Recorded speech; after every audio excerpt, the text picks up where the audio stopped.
ননদ মানেই যে তাকে রায়বাগিনী ননদিনী হয়ে উঠতে হবে সেরকম কিন্তু কোনো কথা নেই জানো।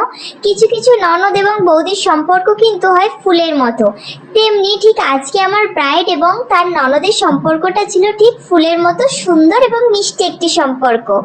তার ননদ তো রিসেপশন লুক নিয়ে ভীষণ এক্সাইটেড, তার বৌদিকে যাতে সব থেকে বেশি সুন্দর লাগে সেই নিয়েই তার ভাবতে ভাবতে 1 মাস কেটে গেছে।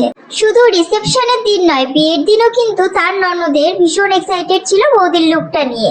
আর শাড়ি, জুয়েলারি, মেকআপ আর্টিস্ট বুক করা সবকিছুই কিন্তু তার ননদ নিজে হাতে করেছে তার প্রিয় বৌদির জন্য। আর যাওয়ার প্রথমে আমাদেরকে দিয়ে দিল এরকম মিষ্টি, আর সেটা খেয়ে আমরা বসে গেলাম একদম তার প্রিয় বৌদিকে সাজানোর জন্য।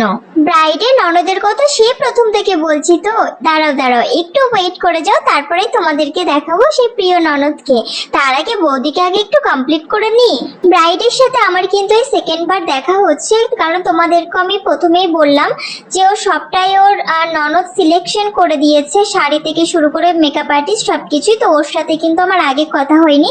হ্যাঁ, বিয়ের দিন আমি ওকে সাজিয়েছিলাম, সেদিনও ওর মেকওভার নিয়ে কোনো ডিমান্ড ছিল না, আজকেও ঠিক তাই, ওর মেকওভার নিয়ে কোনো ডিমান্ড ছিল না। শুধু একটাই বলেছিল যে দিদি, বিয়ের দিনও সেম কথা, যে দিদি তুমি তোমার মতো আমাকে সাজিয়ে দাও, আমাকে শুধু দেখতে যেন সুন্দর লাগে।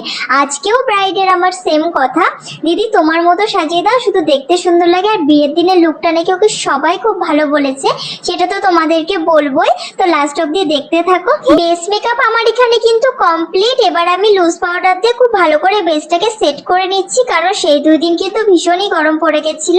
তারপরে দেখো একে একে নোজ কন্ট্রোল করে নিলাম, নোজটাকে আমি খুব ভালো করে কন্ট্রোল করে নিচ্ছি। তারপর একে একে ব্রাশার কন্ট্রোলিং সবকিছু করে নেব। তারপর মাঝখান থেকে আমার ব্রাইড তো একটু ভয়ই পেয়ে গেছিল, কারণ ও এমনিতে খুব শান্ত, কিন্তু কেন জানি না ওকে আইলাইনারটা পরানোর পরে ও ঝম করে তাকিয়ে পড়লো, আর আইলাইনারটা একদম আইলিডে লেগে গেল। ও তো একটু ভয়ই পেয়ে গেছিল, তো আমি বললাম কিছুই হবে না, আমি ওটাকে রিমুভ করে দেব। আর দেখো এখানে ব্রাইডের বেস মেকআপ থেকে আই মেকআপ সবকিছুই কমপ্লিট হয়ে গেছে, আর ওকে এখনই কতটা মিষ্টি দেখতে লাগছে। তারপর ফিক্সার দিয়ে পুরো মেকআপটা আমি সেট করে দিলাম, আর এখানে একটা ছোট্ট করে আমি কলকা করে নেব। কলকাটা ওই আমাকে করতে বলেছিল, আর দেখো আমি কত সুন্দর করে একটা ছোট্ট করে কলকা করে দিয়েছি, যেটা কিন্তু ওর মুখে ভীষণ সুন্দর মানিয়েছে।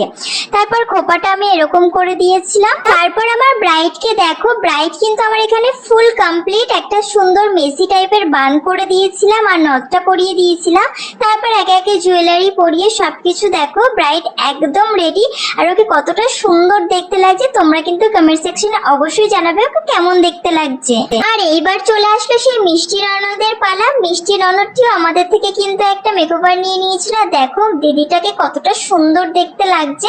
তারপর একে একে আমাদের আরো অনেকগুলো পার্টি মেকআপ ছিল, এটি ছিল একটা পার্টি মেকআপ। এখানে আমি বেস মেকআপটা রেডি করে দিয়েছিলাম, আর মৌলিও তো ওর হেয়ারটা করে দিচ্ছিল, আর এটা ছিল ফুল লুক। তারপরে এই বুনুটাও চলে আসলো, খুব কিউট একটি বুনু। তারপর দেখো এরা এখানে দাঁড়িয়েছিল, আমি একটা ক্লিপ না নিয়ে পারলাম না। আর মিষ্টি ননদ আর বৌদির জুটিটা দেখো কতটা সুন্দর দেখতে লাগছে। যাই হোক, তারপরে আমরা বাড়িতে চলে আসলাম, আর বাইরের ডেকোরেশনটা ঠিক এরকম ছিল।